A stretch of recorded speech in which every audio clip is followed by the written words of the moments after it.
ሰላም ሰላም ውድ ቤተሰቦች እንዴት ናችሁ? ሰላም ናችሁ? እኔ ሰላም ነኝ፣ እግዚአብሔር ይመስገን። እንደምን ናችሁ እናንተ? በእኔ ጋር ክብሩ ይስፋ ለመድኃኒዓለም። ላይክ፣ ሰብስክራይብ፣ ሼር እያደረጋችሁ ነው። እግዚአብሔር የተመሰገነ ይሁን። ሁሉ ሰላም ነው። በእናንተ ጋር እንዴት ነበረ? ቤተሰቦቼ እንግዲህ ዛሬ ይዤላችሁ የመጣሁት በጥሩ ማስተር አብነት እንግዲህ ከቀዶ ጥገና እንደወጣ በቲክቶክ ገጹ ላይ ተናግሯል። እነ ጉርሻም ዘግበዋል እና ደስ ይላል። እንግዲህ ሌላ ቀጣይም አለው መሰለኝ።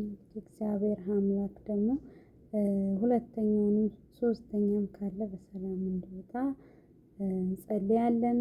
በተረፈ አመሰግናለሁ የሚል ምስጋና ቪዲዮ ሰርቷል። ሁላችንም እንግዲህ ለሱ ያልጸለየ ለሱ ያላለቀሰ እናትም ሆነ እህት ወንድም አይኖርም ብዬ አስባለሁ። አሁንም እንግዲህ ፈጣሪ አምላክ ሁሉንም ነገር እስከ መጨረሻው አጠናቆ ጨርሶ ሀገሩ እንዲገባ በሰላም በጤና በሙሉ አፍያው ከልጆቹ ከሚስቱ ከድሃ ቤተሰቦቹ ጋር ከድሃ በቃ ከሚጠብቁት ድሃዎች ጋር እንዲገናኝ እግዚአብሔር አምላክ ይርዳው እላለሁኝ። ቤተሰብ እንግዲህ ይህን ሰሞን በጣም የሚያስጠላ ጊዜያትን ነው እያሳለፍን ያለነው። በእኛም አካባቢ ሞቱ እየበዛ ነው። ፈጣሪ ድንገተኛ ሞት እየመጣብን ነውና ፈጣሪ አምላክ እንግዲህ ሁላችንንም ይቅር ይበለን ይቀበለን። ያለው ነገር ያስጠላል። ትናንትና ቪዲዮ ሰርቼ ነበረ። እሱንም ስለሱም ምንም ተወራም አልተወራም ተዘገበም አልተዘገበም ማንም ሰው የሚሰማ ሰው የለም በዚህ ነገር ላይ። ሁሉም ሰው የራሱን ፍላጎት ስለሆነ የሚያሳካው ያ ቢሞት ያ ይድናል የሚል ሀሳብ ስላለን አንድ እሷ ስለሞተች ብቻ ሰው ከዓላማው ወይም ደግሞ ካሰበው ሀሳብ የሚያፈነግጥ ሰው አለ ብዬ አላስብም እንደተረዳሁት እና ደግሞ የሞተን ሰው የማፈመስ ስግጥናችንን በጣም በቃ ያስጠላኝ ማለት ነው። እሷ ባለች ሰዓት ያልታየው ቪዲዮዋ ባለች ሰዓት ቪዲዮዋ ሳይታይ ዛሬ ላይ ግን ስንት ሺህ ቪዲዮ ስንት ሺህ እይታ 47 ላይ ነበረ እና ሳትሞት 47,000 ፎሎወር ነበረች። አሁን ግን ወደ 54,000 ፎሎወር ወደ 55,000 ፎሎወር እየተዘዋወረች ነው። ኧረ ተው ግፍ አይደለም እንደው እንዴት እሷ ላይ ሄዳችሁ ኮሜንት ትጽፋላችሁ?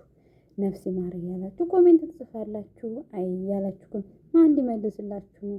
ፎሎውስ የምታረጉት ማን እንዲሰራብን ነው? የእሷን ቲክቶክ ልክ እሷ በቁማ ፈምሰናት ቢሆን ወይ ምናልባትም ደግሞ ላትሄድም ትችላለች። በቁማ ረድተናት ቢሆን እስኪ እሷን ሄዳችሁ ፎሎ ከማድረግ እሷን ሄዳችሁ እሷ እንትን ላይ ኮሜንት ከመጻፍ እስኪ ልክ እኛ በቁም ያለነውን ሰዎች አበረታቱን። እስኪ በቁማችን አበረታቱን። ምን ችግር አለው? ሄዳችሁ እሷ ጋር ሄዳችሁ ኮሜንት እየጻፋችሁ የሰው ልብ እንትን ከምትሉ ማለት ነው። እና ደግሞ ሁለተኛው ነገር ስለ ሳኡዲ ላይ የከብት ስጋ የፍየል ስጋ ነው እያሉ የሰው ስጋ እንደሚያበሉት ታውቃላችሁ። እንግዲህ በዛሬው በያዝኩት መረጃ የሰው ስጋ ነው በሚሉት ምክንያት ሰዎች ተይዘዋል፣ በቁጥጥር ስር እንደዋሉ በቪዲዮም በማስረጃም ይዤላችሁ ነው የመጣሁት። እንደ ሀሳብ እኔ እንግዲህ ልላችሁ የመጣሁት የአረብ ቤት ሆናችሁ የምትሰሩ ሰዎች ስጋ ባትበሉ ባንበላ በአጠቃላይ ማለት ነው።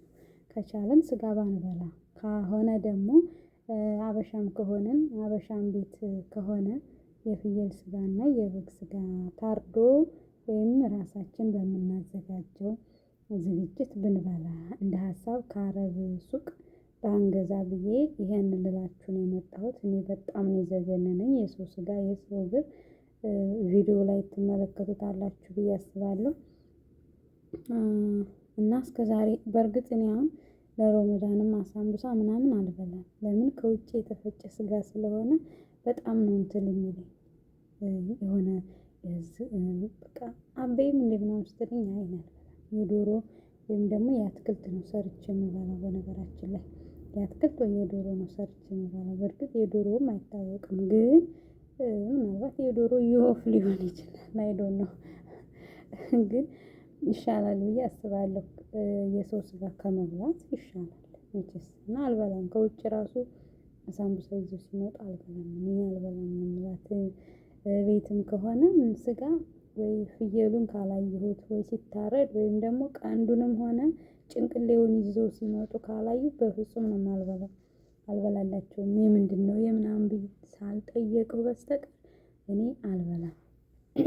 እና ቤተሰቦቼ እንደ ሀሳብ ባትበሉ መልካም ነው ብዬ አስባለሁ። ተጠንቀቁ። ቢያንስ በቃ ሳናውቅ ከምንበላው እንደዚህ አይነት መረጃ ሲመጣ ደግሞ ለራሳችን እንጠቀም። በእርግጥ አብዛኛው ሀበሻ ስጋ አይበላም። አረብ ቤት ብዙ ሰው አያውቃለሁ እኔ የአረቦቹ ያመጡትን ስጋ ብዙ ሰዎች አይበሉም። እና እኔ ግን እበላለሁ። የምበላው እነሱ ያመጡትን የታረደውን ፍየል አርደው ምናምን ሲያመጡ እበላለሁ። ግን የእንትን ከሆነ አልበላም። እንደዚህ ዝም ብለው ገዝተው በኪሎ ወይም ደግሞ ይሄ የታሸገው ምናምን ከሆነ በጣም ነው የሚያስጠላኝ።